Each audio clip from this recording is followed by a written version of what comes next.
Oke, what's up guys, welcome back with me Jack Project tentunya.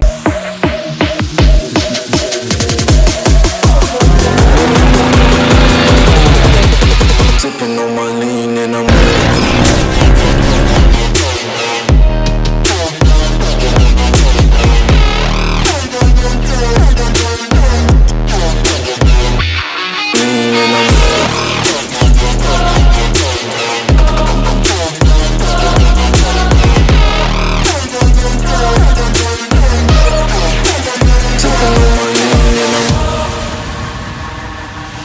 Kali ini saya lagi berada di Wisma Atlet gitu.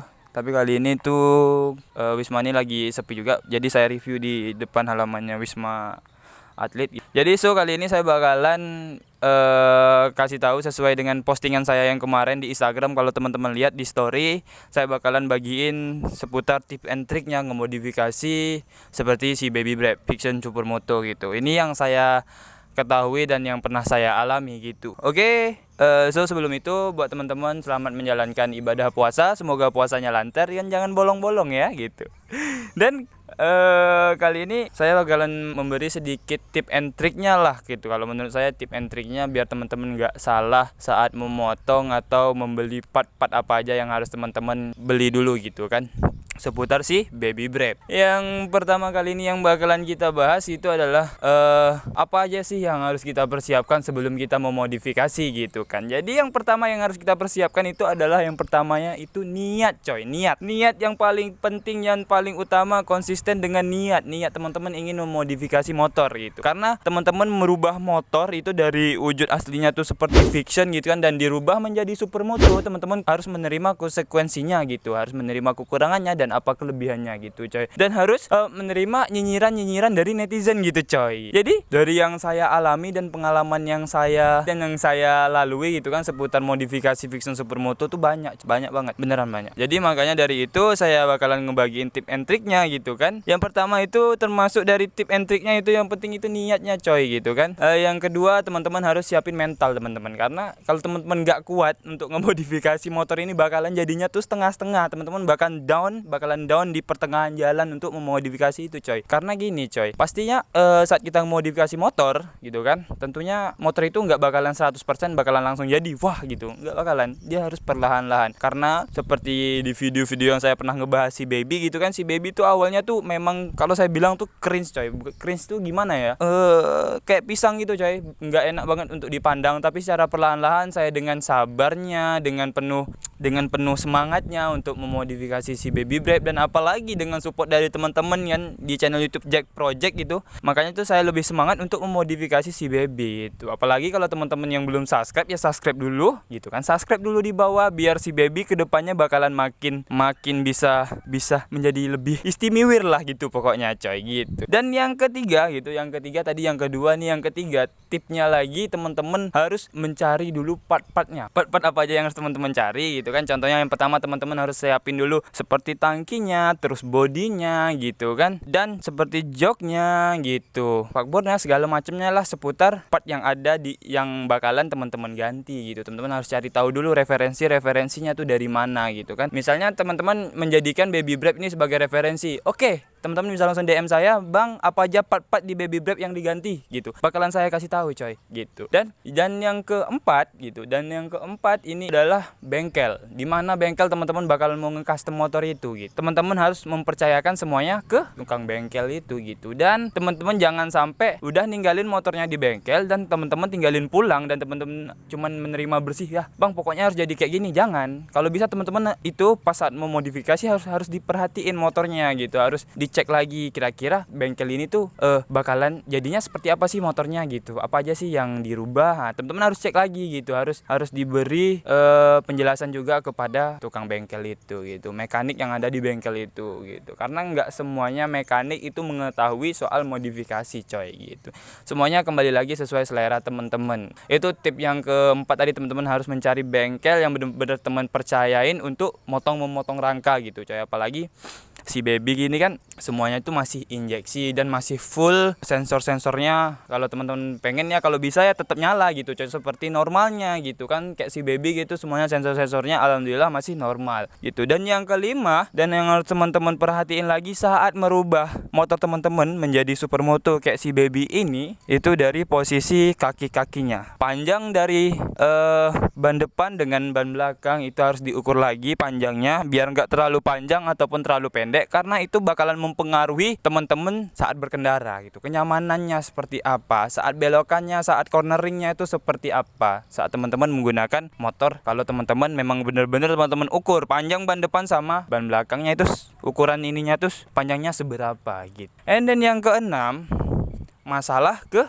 bagian rangkanya yang harus kita ketahui lagi. Jadi di motor Vixion ini ada beberapa bagian yang memang seharusnya tuh kita rubah tuh, karena bawaannya si Vixion itu contohnya sih yang pertama tuh di bagian askom setir depan. Di bagian askom setir depan ini gitu kan, kalau bawaannya si Vixion itu miring coy. Jadi karena kemiringannya itu, dan kalau supermoto kan identik dengan tingginya sih nggak terlalu tinggi, cuman ya tinggi lah dari bawaannya si Vixion. Jadi teman-teman harus perhatiin lagi askom setirnya. Kalau misalnya masih bawaan, kalau misalnya teman-teman tinggiin lagi, USD teman-teman bakalan miring gini coy gitu. Jadi teman-teman harus motong lagi askom setirnya biar tegak gitu. Cuman ini sesuai selera sih motongnya gitu, karena dari teman-teman juga saya cek di channel-channel YouTube lain ada yang memotongnya di bagian bawah dan ada yang ditambah, dan ditambah otomatis makin panjang gitu kan. Kalau si baby itu nggak ditambah lagi coy, cuman bawahnya aja itu yang dipotong gitu dan dipepetin gitu sih. Yang bagian bawah sini coy tuh kalau teman-teman lihat itu dipotong dipepetin lagi, itu sekitaran ya 1,5 cm lah, jangan terlalu panjang. Nanti kalau terlalu panjang bakalan nabrak coy, bakalan bentuknya kayak nabrak gitu, karena si baby sudah ngalamin gitu. Karena pembongkaran askom setir ini udah hampir 2 kali ya coy ya, jadi mengeluarin dana lagi yang pertama, dan yang kedua harus mengeluarin dana lagi untuk merubahnya biar makin enak gitu.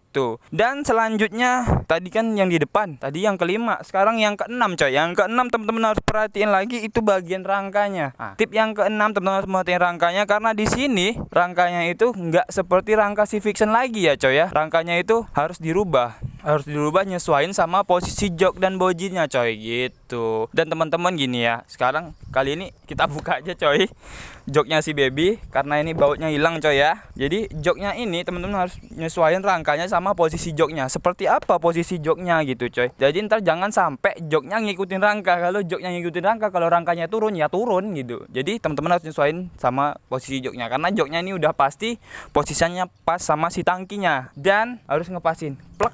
Kalau misalnya udah plek, teman-teman ukur besi rangkanya, rangka belakang kan ada 2 tuh, yang bagian sininya tuh, kanan sama kiri, harus nyesuaiin sama ini gitu. Dan setelah semuanya pas, baru teman las tek gitu. Dan yang ketujuh gitu, yang harus kita perhatiin lagi di tangkinya. Kalau masalah tangki itu sesuai selera teman-teman. Kalau motor teman-teman sudah karbu, ya teman-teman tinggal beli aja sih tangki yang bawaan DT ori ya kek, yang KLX BF ori kek gitu kan kalau udah karbu. Tapi kalau masih injeksi motor teman-teman custom tangkinya gitu coy. Kayak si baby ini masih tetap injeksi karena tangkinya nih custom gitu, sesuai sama injeksi. Cuman tangkinya ini nggak jauh beda sama posisi tangki yang bawaan KLX coy. Jadi tinggal plug and play gitu, plug and play, kita masukin slok, masuk, dan kita plug, semuanya plug gitu. Jadi plug and play gitu, tinggal dipasang gitu. Dan masalah body, oke, no problem, dan di masalah bodi belakang oke. Dan di depan ini ada sedikit rahasia coy dari si Bebe dan teman-teman tuh. Ada yang komen, "Bang, motor saya tuh kok ngembang banget bang depannya bang gitu. Kok motor saya tuh mas bodinya tuh bleber apa, ngembang gede-gede gitu kan, nggak ramping kayak si Bebe." Rahasianya itu terletak di bagian depan sini coy. Tuh kalau teman-teman nggak tahu, kalau bodi si Bebe ini sudah pernah saya panasin. Kalau nggak dipanasin, pertamanya toh gini toh, bodinya tuh nggak gini bodi depan. Kalau teman-teman ntar memulai custom pasti bakalan teman-teman cek bodi depannya pasti bakalan ngembang gini coy. Ngembang. Dan teman-teman harus bakar. Teman-teman bakar biar mepet coy. Di sini harus teman-teman panasin, tapi jangan dari luar coy ya, dari dalam. Teman-teman panasin, jangan pakai api lah coy. Kalau pakai api tuh terlalu panas. Jadi teman-teman cukup pakai, kalau ada tuh yang heat dryer ya, yang untuk ngeringin rambut untuk stiker dekal itu, pakai heat dryer aja coy, dipanasin. Sampai panas, baru teman-teman pelak, teman-teman lengkukin ke depan, ke arah ini coy ya. ke dalam biar nggak terlalu ngembang, biar kelihatan ramping gitu.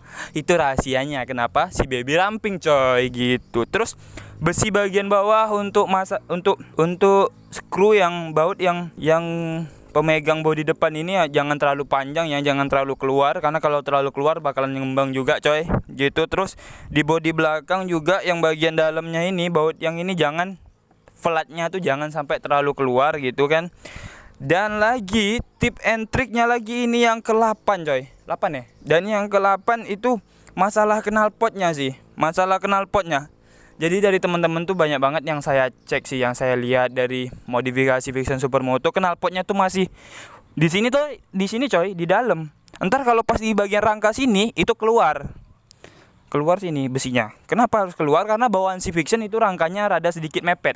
Tapi kalau teman-teman nge-custom, entar rangkanya kalau bisa dikeluarin biar posisi pipa knalpot ini tetap bakalan di dalam, nggak keluar dari rangka belakang. Kalau keluar dari rangka belakang itu kurang rapi sih coy menurut saya gitu kan. Jadi rangkanya itu rada dikeluarin gitu biar knalpotnya masih tetap bisa dipakai coy gitu. Kalau teman-teman lihat tuh kan, nah tuh dia di dalam gitu. Dan pemijaknya step belakang ya normal sih, seperti ukuran Kawasaki The Tracker pada umumnya gitu. Cuman ini yang bawaan Vixion juga, cuman saya las, saya potong, saya templokin gitu. Dan yang ke-9 triknya jangan sampai terlalu tinggi. Kalau terlalu tinggi pemijaknya coy orang belakang bakalan cepet capek coy. Dan bakalan ngangkang coy, apalagi kalau teman-teman bawa cewek gitu kan. Kalau terlalu ngangkang kan nggak enak coy. Memang sih kita bawanya enak coy, mepet gitu kan. Tapi kalau yang belakang ngerasainnya tuh pegel coy, apalagi cewek gitu kan. Tapi kalau misalnya kita yang depan bonceng ngerasain tetap enak, dempet gitu kan pahanya Tapi kalau yang belakang rasanya tuh memang beneran sakit loh coy gitu. Dan step depan masih bawaan si Vixion. Kenapa masih tetap nggak saya rubah di sini? Dari teman-teman banyak komen, bang dimajuin dikit dong step depannya. Ya karena saya masih nyaman yang posisi seperti ini sih coy gitu. Karena ya enak aja masih yang kayak ini. Jadi saya nggak perlu ubah dulu, masih nyaman gitu. Dan yang ke-9 kan? Dan yang ke-9 Dan yang ke-9 itu di bagian arm belakang coy. Di bagian arm belakang sini saya tidak ada mengganti armnya coy. Ini masih ori coy. Ting ori bawaan Vixion coy. Bawahnya itu emang udah gambot, kenapa harus diganti? Jadi next lah kalau misalnya ada arm yang lebih gambot baru diganti. Ini disambung coy. Pertamanya itu panjangnya tuh sekitaran 60-an coy ya. Jadi saya sambung sekitar 6 cm. Jadi biar panjang gitu. Jadi saya ukur lagi ukuran ban belakang sama ban depan itu ya sejajarnya ya masih normal lah gitu, masih enak untuk dibawa. Kenapa saya panjangin? Biar gini toh. Di sini spakbor belakangnya itu coy. Spakbor atau fender belakang ini biar sejajar sama ujungnya ban belakang. Ini ujung ini ke ujung ini tuh sama. Kalau misalnya ini pendek coy gitu. Kalau misalnya ini pendek, ini bakalan ke dalam. Ini bakalan ke dalam coy. Jadi ya biar saya panjangin dikit di belakang gitu kan. Jadi gitu. So karena si baby itu juga kotor ya di beberapa mingguan ini gitu. Sini lagi musim hujan gitu kan.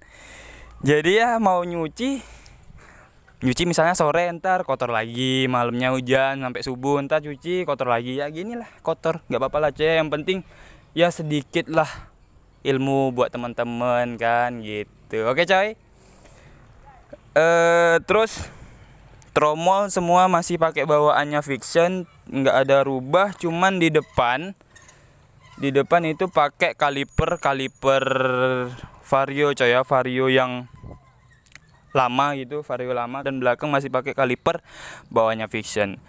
Jadi itu doang sih tip and triknya untuk memodifikasi menjadi Supermoto gitu. So buat teman-teman, kalau misalnya video ini kurang jelas, komen aja langsung di bawah untuk masalah tip and triknya. Yang penting teman-teman siapin niat teman-teman gitu kan, siapin mental dulu. Yang penting harus siapin mental, karena di sini bakalan ada hujatan dari netizen coy. Netizen yang budiman kadang ini coy. Aduh, so mungkin videonya kali ini tuh rada sedikit panjang. nggak panjang-panjang amat ya, supaya pemahaman teman-teman tuh tetap gitu kan. So mungkin gitu doang video kali ini. Saya Jack Project undur diri. Buat teman-teman jangan lupa diklik like, komen, dan subscribe-nya di bawah agar tidak ketinggalan video saya selanjutnya. Thanks for watching. Peace and bye.